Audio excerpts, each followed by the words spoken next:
Good evening, नमस्ते, सत श्री अकाल। स्वागत करते हैं आप सभी का संदीप क्लासेस पर।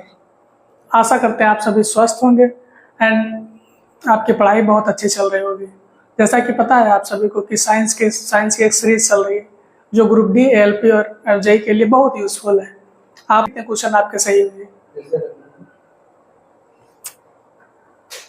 आप कमेंट में जरूर बताइएगा कि इस सीरीज के कितने क्वेश्चन आपके सही हुए। चलो शुरू करते हैं आज की क्लास। पहला क्वेश्चन है बल। बल बल बराबर क्या होगा? तो बल बराबर होता है द्रव्यमान इंटू त्वरण। द्रव्यमान को कैसे लिखेंगे? m से, त्वरण a से। m की अगर यूनिट की बात करेंगे द्रव्यमान की तो kg, अगर त्वरण की यूनिट की बात करेंगे तो मीटर पर सेकेंड स्क्वायर। तो मीटर पर सेकेंड बल को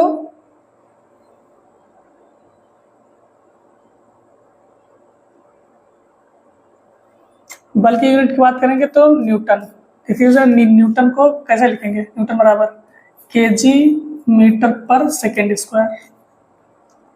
केजी मीटर पर सेकेंड स्क्वायर, ये तो मल्टीपल है इसका। तो बल बराबर क्या हो जाएगा? द्रव्यमान इंटू त्वरण। हाँ, द्रव्यमान इंटू त्वरण। द्रव्यमान इंटू आयतन नहीं, द्रव्यमान इंटू बल नहीं, द्रव्यमान इंटू वेग नहीं। तो बल बराबर द्रव्यमान इंटू त्वरण। नेक्स्ट क्वेश्चन पे चलते हैं। नेक्स्ट क्वेश्चन अपना है निम्नलिखित में से कौन सा प्रकृति में कभी अकेला नहीं होता है? तो कौन सा अकेला नहीं होता है?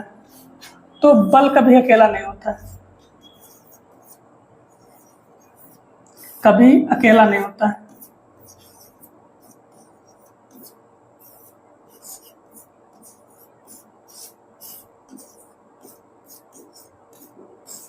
बल कभी अकेला नहीं होता है।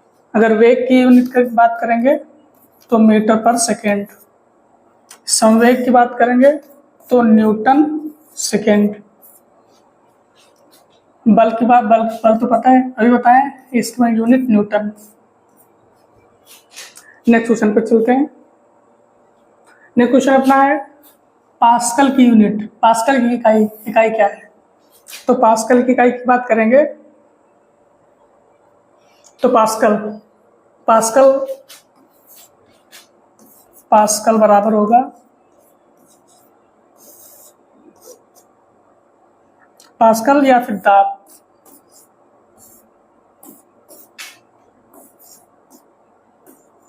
बल बटे क्षेत्रफल। तो पास्कल यूनिट होगी आपकी दाब की। आर्द्रता नहीं, वर्षा की नहीं, तापमान की नहीं, पास्कल यूनिट होगी आपकी दाब की। दाब की अगर यूनिट की बात करेंगे तो पास्कल भी होगा और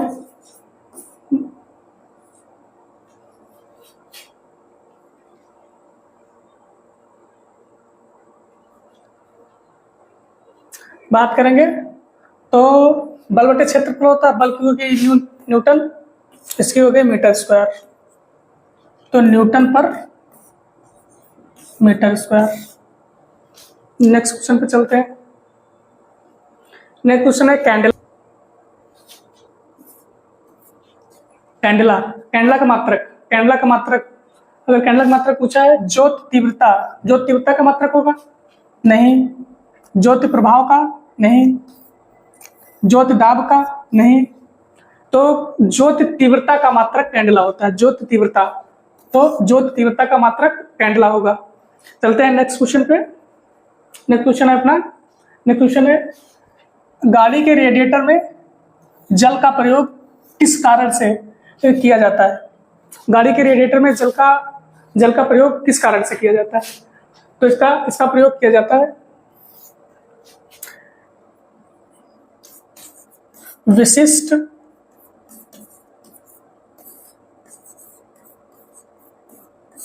विशिष्ट ऊष्मा धारिता उच्च होगी वो जल यूज किया जाएगा। तो इसका निम्न घनत्व वाला नहीं, निम्न क्वथनांक होना चाहिए नहीं, आसानी से उपलब्ध हो नहीं, उच्च विशिष्ट ऊष्मा धारिता हो। जल की उच्च विशिष्ट ऊष्मा धारिता होती है, इसी वजह से जल को रेडिएटर में यूज करते हैं। चलते हैं नेक्स्ट क्वेश्चन पे। सौर कुकर के अंदर का रंग क्या होता है? सौर कुकर जो 16 सेल्सियस खाना बनाया जाता है उसके अंदर का रंग क्या होता है? तो सौर कुकर के अंदर का जो रंग होता है तो वो काला होता है, काला। तो काला होने का रीजन ये है, तो ब्लैक होता है ये उष्मा का अच्छा अवशोषक होता है।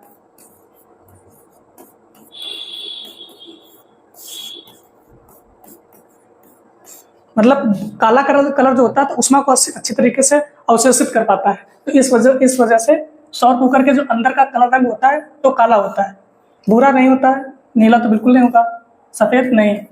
सौर कुकर के अंदर का कलर जो होगा तो काला रखा जाता है, इसलिए क्योंकि उष्मा जो ब्लैक कलर होता है उष्मा का अच्छा अवशोषक होता है। बात करेंगे सफेद की, तो ये उष्मा का अच्छा परावर्तक होता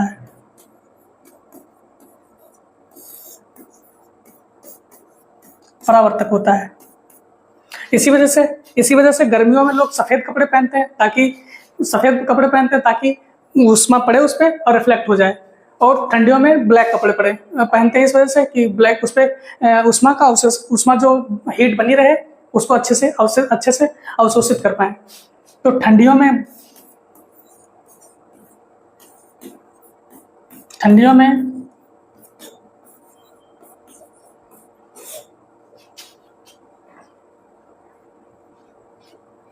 में काले कपड़े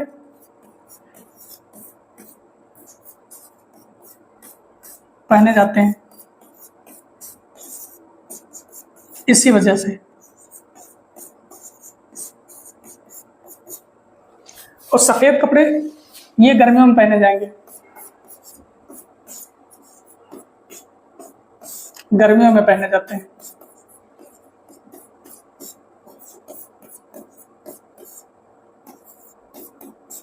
ओके, चलते हैं नेक्स्ट क्वेश्चन पे। तुलनात्मक रूप से उष्मा के कुचालक होते हैं। तुलनात्मक रूप से उष्मा के कुचालक होते हैं। तो तुलनात्मक रूप से जैसे पीबी लेड, Hg मरकरी,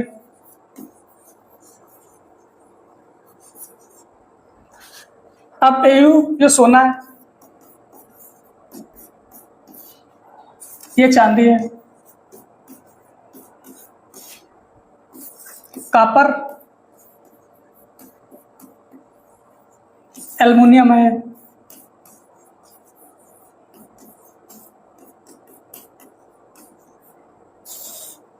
कह रहा है तुलनात्मक उष्मा का कुचालक। तो तुलनात्मक उष्मा का कुचालक कौन सा होगा? जिसमें उष्मा कुचालक मतलब ये कि जो जिसमें उष्मा प्रवाह ना कर सके। तो उसमें देखो सोना चांदी दोनों होंगे, कॉपर आयरन होगा, कॉपर एल्युमिनियम होगा। तो जो नहीं होगा पूछा है ना, उष्मा के कुचालक होते हैं, उष्मा के कुचालक होते हैं। तो आपका होगा लेड एंड मरकरी। तो मरकरी के बारे में अगर जानना रहेगा तो एकमात्र धातु जो द्रव अवस्था में पाया जाता है, मरकरी एकमात्र ऐसा धातु है जो द्रव अवस्था में पाया जाता है। पीबी लेड ये पेंसिल में यूज होता है। नेक्स्ट क्वेश्चन पे चलते हैं। अब देखो इसमें एक रिलेशन होगा C माइनस 0, 100 माइनस 0 बराबर F minus 32, 212 minus 32, K minus 273, 373 minus 273। Relation देखो, ये तो आप जानते हो डिग्री सेंटीग्रेड है, ये फ़ारेनहाइट है, ये फ़ारेनहाइट, ये केल्विन है, ये डिग्री सेंटीग्रेड है।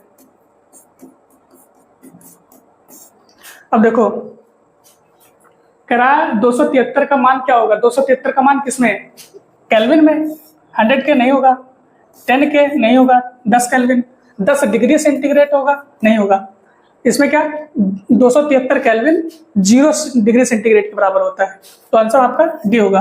बट इसमें देखो अगर कहेगा ये देखो पानी का बॉइलिंग पॉइंट, ये इधर वाली वैल्यू जो रहेंगी आपकी ये वाली, तो ये पानी का ये बॉइलिंग पॉइंट,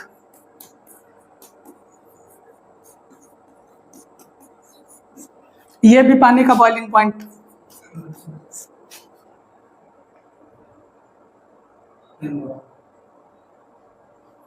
पानी का बॉइलिंग पॉइंट,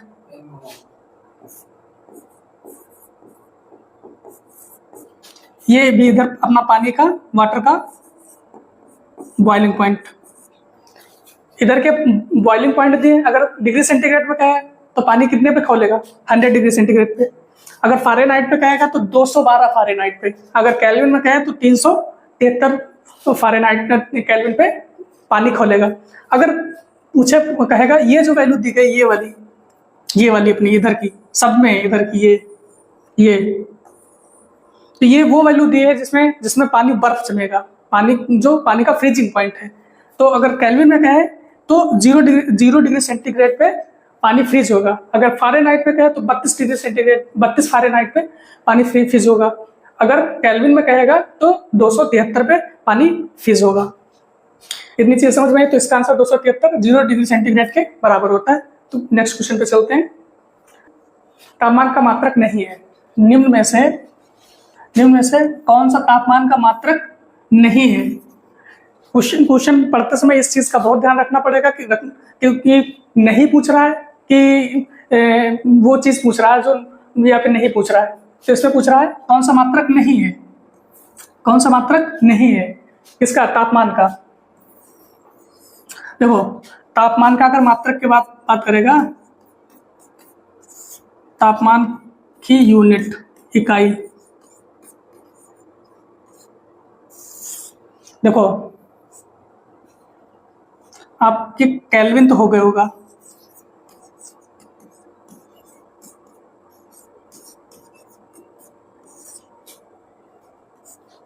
सेल्सियस होगा,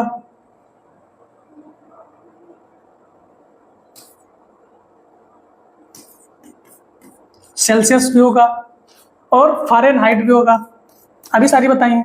और एक यूनिट होती है र्यूमर,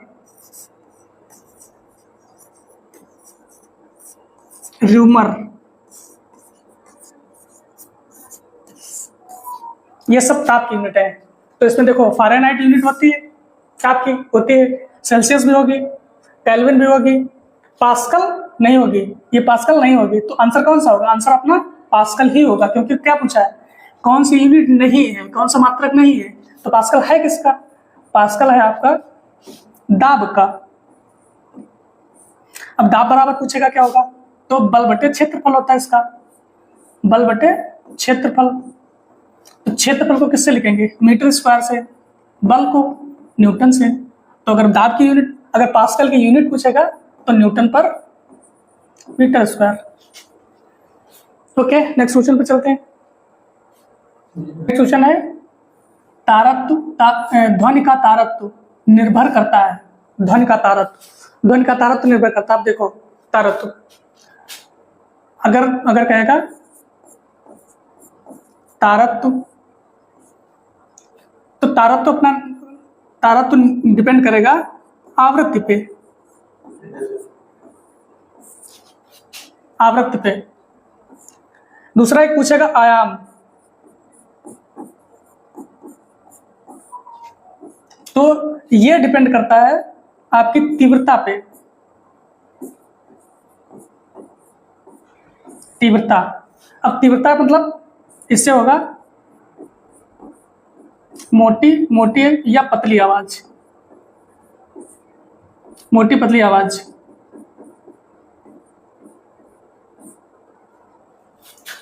तो तारत्व किस पे डिपेंड करेगा? आवृत्ति पे। आयाम किस पे डिपेंड करेगा?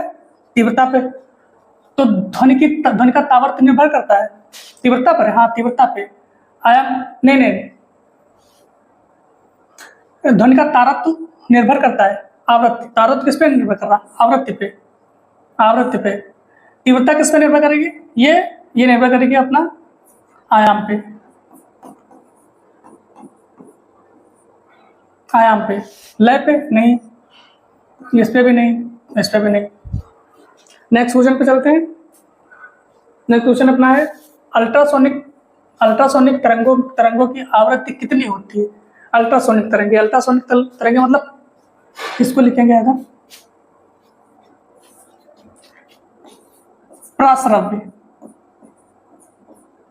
पराश्रव्य तरंगे।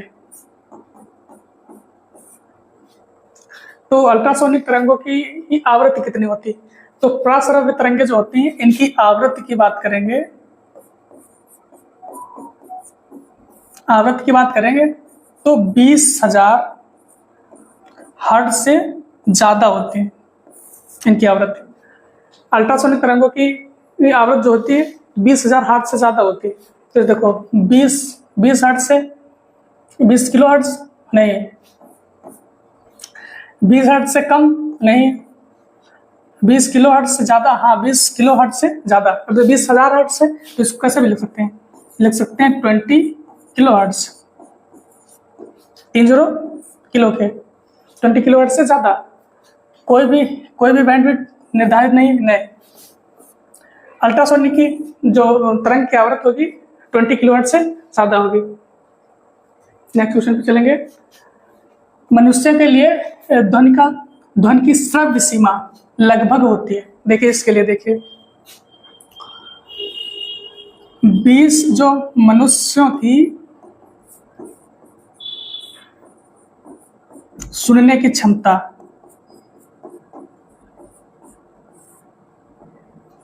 अगर सुनने की क्षमता की बात करेंगे तो 20 हर्ट्ज से 20 किलो हर्ट्ज, इसकी रेंज में मनुष्य सुन सकता है। 20 हर्ट्ज से 20 किलो हर्ट्ज के बीच में मनुष्य सुन सकता है। तो इन तरंगों को क्या बोलेंगे हम? बोलेंगे हम श्रव्य तरंगे, श्रव्य तरंगे। अगर 20 किलो हर्ट्ज से ज्यादा हो जाएंगे, 20 किलो हर्ट्ज से अगर ज्यादा जाती हैं तो इनको बोलेंगे हम पराश्रव्य, पराश्रव्य तरंगे। अगर 20 हर्ट्ज से नीचे आते हैं तो इनको बोलेंगे अपश्रव्य, अपश्रव्य।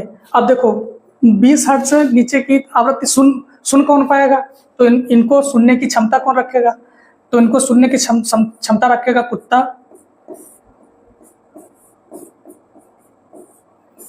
बिल्ली, सांप।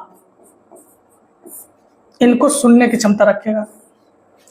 ये 20 हर्ट्ज से 20 किलो हर्ट्ज ये मनुष्य सुन पाएगा, ये मनुष्य सुन पाएगा अपना। 20 हर्ट्ज से 20 किलो हर्ट्ज की जो आवृत्ति है वो मनुष्य सुन पाएगा। अगर 20 किलो हर्ट्ज से ज्यादा जाएगी तो उसको पराश्रव्य बोलेंगे, पराश्रव्य। तो पराश्रव्य सुनेगा कौन? तो इसको सुन पाएगा डॉल्फिन, चमगादड़,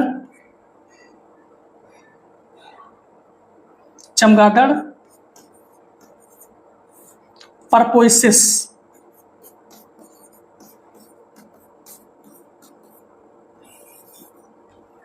अगर प्रस्रवित तरंगे हैं तो इनको चमगादड़ सुन लेगा, चमगादड़, डॉल्फिन और परपोसिस। अगर श्रव्य तरंगे हैं तो उसको मनुष्य सुन पाएगा, जिसकी अगर रेंज की बात करें तो 20 हर्ट्ज से 20 किलो हर्ट्ज। अगर इसके अपश्रव्य तरंगे हैं तो कुत्ता बिल्ली सांप सुन पाएगा। तो क्या कह रहा है, मनुष्य के ये ध्वनि की श्रव्य क्षमता लगभग कितनी होती है, तो कितनी होगी 20 हर्ट्ज से 20 किलो हर्ट्ज। तो 20 हर्ट्ज से 20 हर्ट्ज से 2000 हर्ट्ज, नहीं 20 हर्ट्ज से 20,000 हर्ट्ज, हाँ 20,000 हर्ट्ज। 200 हर्ट्ज, नहीं 2 से ये भी नहीं होगा भाई। 20 हर्ट्ज से 20 किलो हर्ट्ज है ना, तो इसको ऐसे भी तो लग सकते हैं ना, 20,000 हर्ट्ज। किलो का 3 0, ये चीज समझ में ना। ओके, नेक्स्ट क्वेश्चन पे चलते हैं। दिल्ली में जल का क्वथनांक 100 डिग्री सेंटीग्रेड है, तो मसूरी में जल का तापमान क्या होगा। दिल्ली में जल का क्वथनांक 100 डिग्री है, तो मसूरी में जल का तापमान क्या होगा। देखो, अगर नीचे से ऊपर जाएंगे ना, अगर नीचे से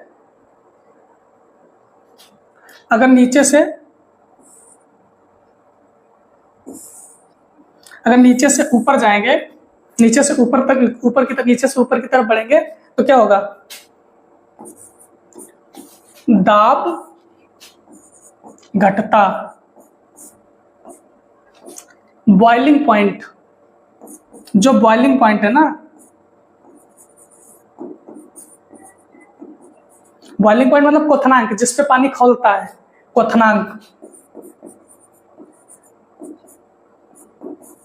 क्वथनांक ये भी घटेगा। बढ़ेगा क्या, इवापोरेशन रेट बढ़ती है, मतलब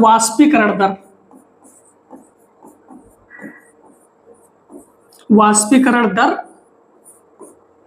बढ़ती है। तो देखो, नीचे अगर 100 डिग्री सेंटीग्रेड पे कोई पानी खौल रहा है तो ऊपर जाके बॉइलिंग पॉइंट घट जाएगा, मतलब क्वथनांक घटेगा। तो ये किस पे खोलेगा, 100 डिग्री सेंटीग्रेड से कम पर खोलेगा। अगर यहाँ पे 100 डिग्री पर अगर नीचे 100 डिग्री सेंटीग्रेड पर खोल रहा है, तो यहाँ ऊपर जो जितना बढ़ते जाएंगे तो 100 डिग्री सेंटीग्रेड से नीचे कम पे खोलते जाएगा। तो कह रहा है, अब मसूरी, जैसे मान लो यहाँ ये दिल्ली है, मसूरी तो ऊपर है ना, दिल्ली से मसूरी हाइट पे, ऊंचाई पे है, तो 100 डिग्री सेंटीग्रेड पे खोलेगा। देखो 100 डिग्री सेंटीग्रेड तो दिल्ली ही पे खोल रहा था, 100 डिग्री सेंटीग्रेड तो दिल्ली पे खोल रहा था, तो 100 डिग्री सेंटीग्रेड पे तो खोलेगा नहीं। तो ऊपर जा रहा है तो 100 डिग्री सेंटीग्रेड से कम ही पे खोलेगा। तो 100 डिग्री सेंटीग्रेड से अधिक पे खोलेगा नहीं, सभी असत्य हैं, ये भी नहीं। 100 डिग्री सेंटीग्रेड से कम पे खोलेगा, ये सही है। जितनी ऊंचाई बढ़ते जाएगा तो उतनी वो बॉइलिंग पॉइंट उसका घटता जाता है। चलते हैं नेक्स्ट क्वेश्चन पे। नेक्स्ट क्वेश्चन अपना है ऊर्ध्वपातन सब्लिमेट पदार्थ है। इसके लिए देखो, ऊर्ध्वपातन, ठोस, द्रव और गैस। अगर ठोस से सीधे गैस में जा रहा है, ठोस से सीधे गैस में, तो इसको ऊर्ध्वपातन बोलेंगे। ऊर्ध्वपातन। अगर गैस से ठोस बन रहा है तो इसको डिपोजिशन बोलेंगे।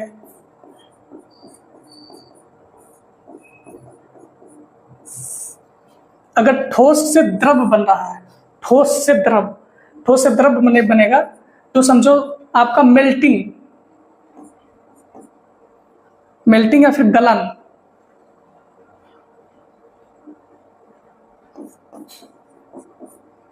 अगर द्रव से ठोस बन जा रहा है ना, द्रव से ठोस, तो फिज हो रहा ना। अगर गैस से द्रव बन रहा है, गैस थी द्रव, इवापोरेट हो रहा है, गैस से द्रव, तो होगा आपका सघनन। अगर द्रव से गैस बन रहा है तो वाष्पीकरण। वाष्पीकरण भाई, द्रव से गैस बनेगा तो पानी भरा होता है, पानी भरा तो उसमें वाष्पीकरण होके गैसी बनती तो वाष्पीकरण होके तो द्रव का रूप लेगा। तो ऊर्ध्वपातन इसका, हाँ, ऊर्ध्वपातन के एग्जाम्पल कपूर भी होगा, नेफ्थलीन भी होगा, अमोनियम क्लोराइड भी होगा। तो उपयुक्त में से सभी। ऊर्ध्वपातन के अगर एग्जाम्पल की बात करेंगे, इसके एग्जाम्पल तो देखो, Kapoor, naphthalene, iodine, ammonium chloride, ये भी अमोनियम क्लोराइड। तो उपयुक्त में से सभी हैं। चलते हैं नेक्स्ट क्वेश्चन। जिस ताप पर कोई पदार्थ ऊष्मा पाकर द्रव में परिवर्तित होता है कहलाता है। तो अभी जो बताए थे ना, ठोस ऊष्मा पाकर द्रव में जा रहा ना, तो ठोस द्रव में जा रहा, तो क्या कहेंगे? ठोस से द्रव डायरेक्ट बन रहा, ठोस से द्रव बन रहा, तो क्या बोलेंगे? क्वथनांक? नहीं, ये तो बॉइलिंग पॉइंट होता है। गलनांक? हाँ, गलनांक। वाष्पन क्या क्रिया कहलाती है? वाष्पन अपनी कहलाएगी अगर द्रव से, द्रव टू गैस, तो वाष्पन। तो और क्वथनांक मतलब बॉइलिंग पॉइंट, जिस टेम्परेचर पर पानी खौले, जिस टेम्परेचर पर पानी खौलता है उसको बॉइलिंग पॉइंट उसका बोलते हैं। नेक्स्ट क्वेश्चन चलते हैं। नेक्स्ट क्वेश्चन है इका सिलिकॉन। देखो, सिलिकॉन,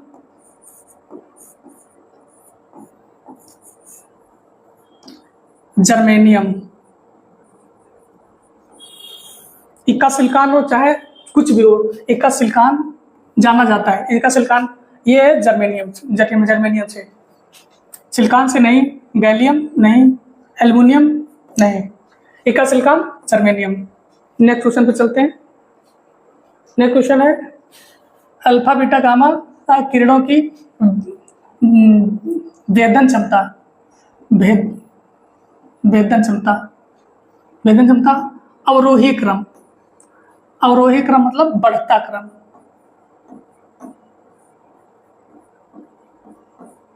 अवरोही क्रम मतलब बढ़ता क्रम। अवरोही क्रम मतलब बढ़ता क्रम नहीं, ये होगा आपका घटता क्रम। मतलब सबसे ज्यादा, फिर उससे कम, फिर उससे कम, फिर उससे कम, फिर उससे ऐसे। तो देखो, भेदन क्षमता की बात करें, भेदन क्षमता तो गामा सबसे ज्यादा, फिर बीटा, फिर अल्फा। भेदन क्षमता ये होगी, बाद बाकी कुछ भी बोले,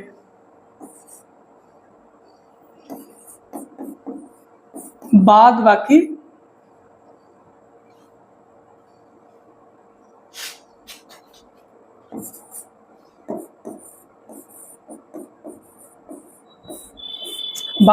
कुछ भी हो, अल्फा, बीटा और गामा। अगर भेदन क्षमता की बात करेगा तो ये रहेगा, बाद बाकी कुछ भी बोल रहा ना, तो अल्फा, बीटा, गामा। तो भेदन क्षमता किसकी होगी? सबसे ज्यादा गामा की होगी, फिर बीटा की होगी, फिर अल्फा की होगी। Option number 20 correct. Next question पे चलते हैं। नेक्स्ट क्वेश्चन अपना है सामान्य रूप से एक उदासीनीकरण अभिक्रिया को किस रूप में जाना जाता है? उदासीनीकरण अभिक्रिया को किस रूप में जाना जाता है? तो उदासीनीकरण की एक अभिक्रिया है।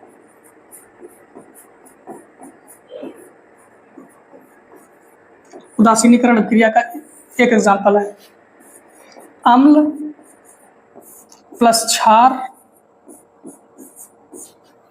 बराबर लवण प्लस जल। उदासीनीकरण की यह अभिक्रिया है। बट अम्ल की बात करेंगे, अम्ल, तो ये स्वाद में खट्टे,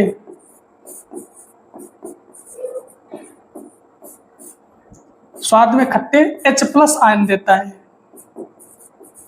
H+ आयन देगा। और अम्ल ये ब्लू को रेड में बदल देता है। अम्ल नीले को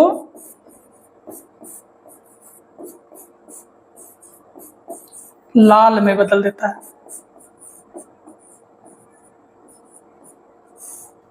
लाल में बदलता है। अब क्षार देखो, क्षार ये स्वाद में, ये स्वाद में, ये खट्टे होते हैं स्वाद में, बट ये स्वाद में तीखे होंगे, तीखे, तीखे। ये OH- देते हैं, OH-। और हाँ, इसकी pH वैल्यू की अगर बात करेंगे,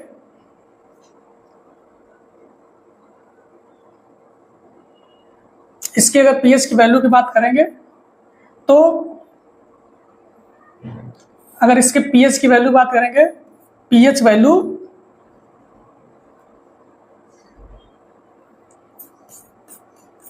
pH 7 से कम, इसकी pH वैल्यू 7 से कम होती है। अब इसकी pH की वैल्यू बात करेंगे, pH 7 से अधिक,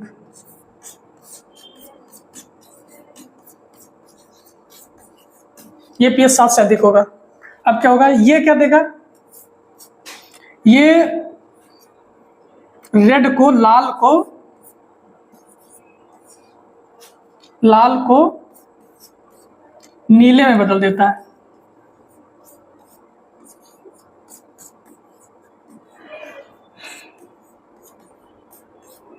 याद करने का तरीका क्या है कि कौन किसको बदलेगा। तो अगर इसका अम्ल का रहेगा तो इसको याद रखो, ABR, ए मतलब एसिड,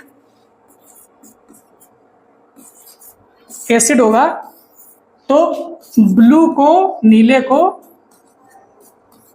को किसमें बदलेगा, लाल में, नीले को लाल में बदल देगा। अगर इसको याद करने का तरीका रख, क्षार होगा तो ये BRB याद रखना, ये बेस है, बेस मतलब क्षार। तो ये रेड को, लाल को नीले में बदलेगा, लाल को नीले में बदलेगा। तो अपना क्वेश्चन था, सामान्य रूप से एक उदासीनीकरण अभिक्रिया को किस रूप में लिखा जा सकता है। तो इसको लिखा जा सकता है अम्ल प्लस क्षार, लवण प्लस जल। तो क्षार प्लस अम्ल, जल प्लस गैस नहीं, क्षार प्लस अम्ल, लवण प्लस जल, हाँ ये लिखा जा सकता है। क्षार प्लस अम्ल, लवण प्लस अवक्षेप नहीं, ये भी नहीं। क्षार प्लस अम्ल, लवण प्लस गैस, ये भी नहीं। तो option number B is correct. चलते नेक्स्ट क्वेश्चन पे। नेक्स्ट क्वेश्चन है, किसी मनुष्य के शरीर का सामान्य तापक्रम होता है, सामान्य तापक्रम होता है। तो मनुष्य का शरीर का तापक्रम, मनुष्य के शरीर का ताप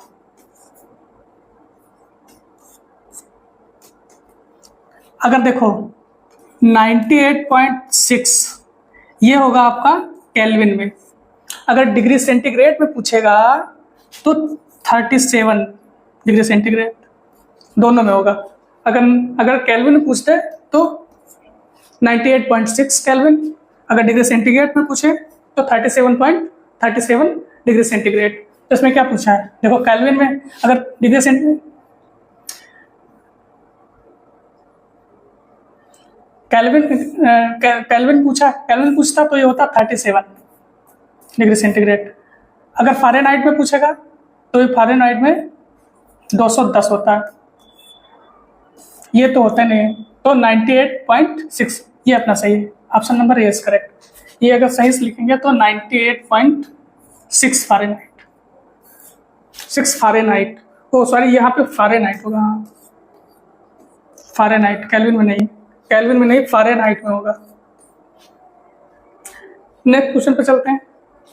नेक्स्ट क्वेश्चन होगा उस विलयन का पीएच मान क्या होगा जो लाल लिटमस को नीला कर देगा। अभी बताया था लाल को क्या कर रहा है, लाल को नीला कर रहा है, लाल को नीला, तो लाल मतलब रेड, नीला बी, तो कौन सा रिलेशन बना बताया गया था अभी, बी आर बी, बी मतलब बेस, बेस मतलब छार, छार होता है जो वो लाल को नीले में बदलता है। तो कह रहा है कौन सा पीएच मान लाल लिटमस को नीले में बदल देगा, और छार है तो छार की पीएच वैल्यू कितनी होगी, 7 से अधिक, छार है तो उसकी पीएच वैल्यू 7 से अधिक होगी। अगर अम्ल होता अम्ल में पीएच वैल्यू 7 से कम होगी, छार है तो पीएच 7 से ज्यादा होगी। देखो 5 है ये तो अम्ल होगा, ये तो होगा नहीं, क्योंकि हमको कहा छार है जो लाल को नीले बदल रहा है, छार है जो लाल लिटमस को नीले बदल रहा है, तो छार होगा तो पीएच वैल्यू 7 से अधिक होगी, 7 से अधिक होगी, तो 5 तो होगा नहीं, 4 से कम नहीं, 6 नहीं, 7 से अधिक, हाँ 7 से अधिक, क्योंकि ये छार है। ओके, अब इसमें देखो अम्ल रहेगा तो वो तो बता ही दिए, ये H+ आयन देगा, ये बेस है, ये OH- देगा।